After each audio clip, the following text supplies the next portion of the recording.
Gold Flakes, Journey from Cornflakes to Gold Flakes, Johnson.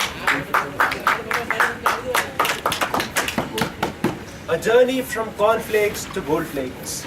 Sounds weird, isn't it? Yeah. Cornflakes, the morning diet, and gold flake, the smoker's flight.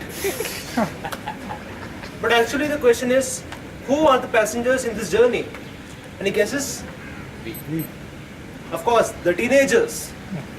And I guess almost most of us, especially the boys, have passed through the same phase. But my point is, why we passed from this drastic phase during the teenage? I have the answer to this question because I will share my views on this topic from my own published article on being a teenager. Teenage, most commonly perceived as a joyful period of one's life, marks golden moments of one's life. Teenage full of strength, vigor, cheerfulness. A period when we start experiencing almost every emotion, love, sorrow, jealous, avarice, and so on. A period when we start demanding for smartphones and look for the cheapest tariff plans and are always in search of those Wi-Fi hotspots. A period when we have crush on someone every other day.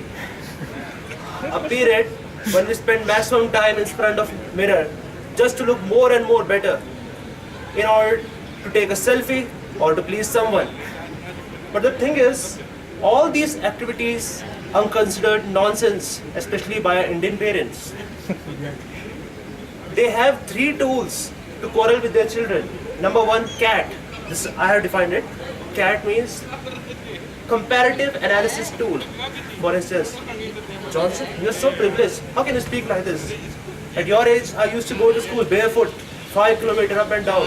Seriously, man, it's too much. And number 2 is 4 people at a time. It's very dangerous one. It's like, Johnson, how can you behave like this? Tomorrow when you will face 4 people outside, what they will think about you? Naturally, I had been in search of these 4 people, but I never met them. Strange. Last but not the least, emotional torture.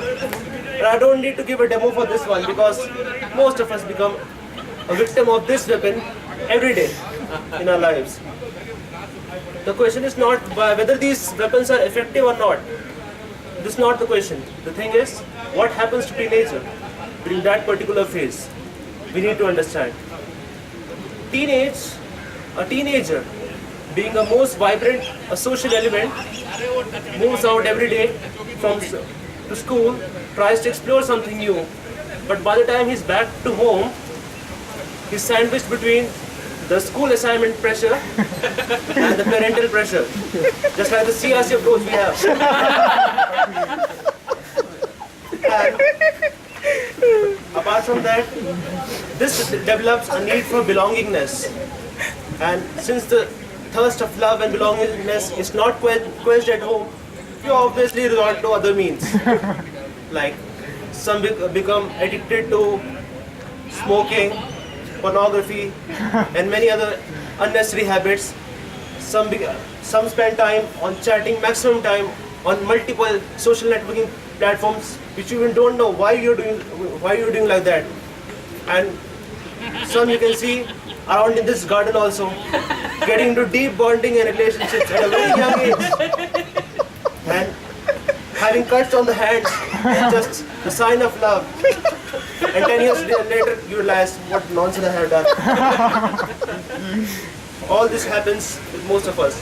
It's nothing to feel shame because it's quite natural. The thing is, if parents start caring for the children at home, would shower all the blessings and love at home, will we go outside in search of love? Obviously not. Will any husband or wife would even think to compare his or her life partner with someone else? No, because they know this. Because this very act can ruin their entire relationship. Then why, when it comes to children, the comparison is being done with the neighbor's children or someone else's children? Parents must realize one very fact, that every child is special.